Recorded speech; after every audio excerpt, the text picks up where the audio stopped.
Halloween night, 1997. A 15-year-old girl named Gwen Evans had taken her little brother out trick-or-treating at the request of her parents, who were both in bed sick with the flu.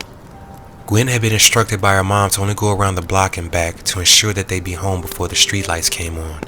Unfortunately, there weren't many houses on their block partaking in the holiday festivities, and by the time they were done circling the block, her brother had barely enough candy to fill a small coffee cup. Wanting to be a good big sister, Gwen decided to go beyond the limit of their block and venture several blocks away, where she knew most of the houses would be passing out candy. Gwen took her brother on a venture that sprawled 5 blocks. By that time, his bag was on the cusp of overflowing with candy, and his mood couldn't have been any higher. Proud of herself for brightening her little brother's day, it was time for them to head back if they wanted to make it home before sundown. Hopefully their parents were still in cough syrup-induced comas. They had just started walking back home when the buzzing energy of kids joking, laughing, and skipping along the sidewalks was suddenly interrupted by a frenzy of cars and parents seemingly coming from out of nowhere and frantically ushering their kids off. Gwen noticed the panic in the parents' eyes as they searched for their kids and the relief they displayed once they found them, the urgency they showcased as they escorted them off to safety. In what had to have been less than 2 minutes, the streets went from teeming with young life to being a ghost town. Before Gwen could wrap her mind around what was going on, she realized that she and her little brother were the only people still outside as far as the eye could see. Everyone else had retreated to their homes. Even the houses that had been passing out candy had shut off their lights, indicating the holiday was officially over for them. Her little brother, who was only 8 years old at the time, knew something was wrong too. "Why did everybody leave?" he asked her. But all she could do was shrug her shoulders and say, "I don't know. Let's hurry up and go home." The sun was gradually falling from the sky, casting shade over everything. They were still 5 blocks away from the house, but the eerie silence and desolence made it feel like they were miles away. They were almost halfway up the 5th block from their home when Gwen spotted a sight that froze her in her tracks. Emerging from behind a large set of shrubs at the edge of one of the lawns on the opposite side of the street from them was a sizable male dressed in a dingy clown suit that was speckled with spots of red. Gwen was uneasy at the sight of the man, but her fear rose dramatically when he crossed to their side of the street and took position on the very sidewalk they were currently walking along. Her heart began racing as his focus locked in on them. Her little brother asked nervously, "Gwen, who's that?" "I don't know," she said, "and I ain't trying to find out." Gwen took her little brother's hand and began backpedaling in the opposite direction. The clown never moved. He simply tilted his head like he was studying what they were doing. When Gwen and her brother neared the corner, and once she was sure they weren't being followed, they turned and began jogging over to the next street. Moving with urgency, they were racing up the neighboring block, desperately trying to get home, when the same clown emerged again. He'd cut through the residence yard to intercept them at the halfway point of the block. Unlike their last encounter, this time they were a lot closer, less than 20 feet apart.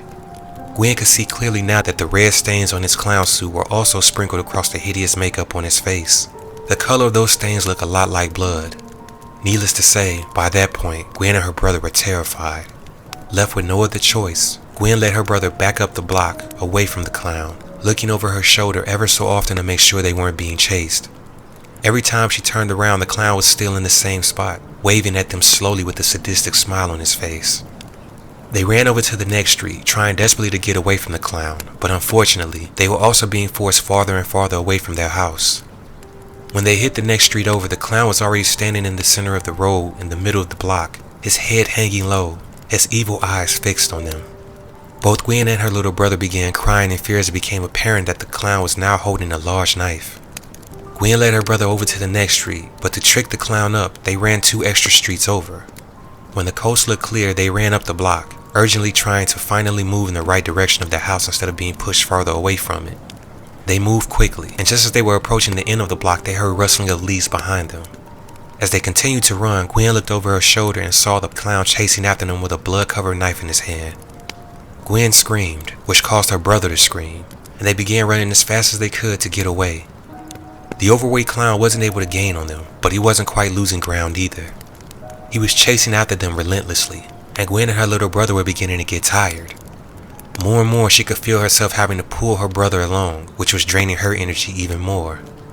Understanding that they were beginning to slow down, while the clown was remaining steady on their heels, Gwen used quick second thinking and chose to run into the nearest yard of a random homeowner, dashed up the steps of their front porch, and began banging on their door furiously. The clown, meanwhile, was still bouncing his way towards them, knife in hand and a twisted smile on his face, like he knew he was finally about to get his blood-soaked hands on the two kids. Just as the clown breached the boundaries of the front yard they'd entered, the front door to the home opened and a little old lady appeared. Within an instant, she perceived all that was going on. She saw the frightened children standing on her porch and caught a glimpse of the frightening clown rushing towards them. "Get in here," the old woman yelled as she protectively pulled Gwen and her brother inside and slammed the door shut. For several minutes, the clown banged away at the solid front door trying to break it down. During that time, the old woman told Gwen to call the police while she barricaded the door. This is the transcript from that call. 911, how can I help you? Yeah, there's a guy in a clown suit after us. He chased us with a knife. Okay, ma'am, where are you right now? Gwen didn't know the address, so she asked the terrified old lady for it. The 911 operator then asked Gwen, Okay, and is this man with the knife still outside? Yes, he's banging on the door, trying to get in. Can you please hurry up and send somebody? Officers are on the way, dear. Who's all in the house with you? The woman who let us in and my little brother. Alright, I want you all to go and lock yourself in the room until officers arrive, okay? Can you do that for me? Gwen relayed the message to the old woman, and she led them to a back bedroom and slid a chair underneath the doorknob, the only option available since no room had a lockable door. Soon after, the banging on the door stopped, and minutes after that, the cops were on the scene. After talking with the officers, Gwen called her parents and they came and picked them up from the old lady's house. They were happy to be reunited with their children and even happier that they were safe and unharmed. However, the same couldn't be said about a 17-year-old boy who lived 2 streets over from the old woman's house. Apparently, while he was taking out the trash, he inadvertently crossed paths with the psychotic clown and was stabbed repeatedly. He died cold and alone in the alley behind his home after several minutes of bleeding out. That was the clown's 6th victim that day. The discovery of bodies earlier in the evening is what prompted the authorities to put out an emergency bulletin ordering all residents of their area to return to their homes immediately, which was why all the parents and guardians yanked their kids off the streets during trick-or-treating hours. The cops eventually caught up with the clown in the late hours of the night, but when they attempted to apprehend him, he tried to attack officers with his knife. Cops opened fire on the clown, killing him on the spot. The killer clown was never identified, and to this day, no one knows what motivated a killing spree that cost 6 innocent people their lives on that fateful Halloween day. On a side note, I like to say that it took a great deal of effort and research to uncover this story, due to measures that have been implemented by the residents to keep the details of this horrific crime from going mainstream and making their quiet little town a hub for horror junkies and enthusiasts who might be looking to add a new location on the list of scariest Halloween destinations.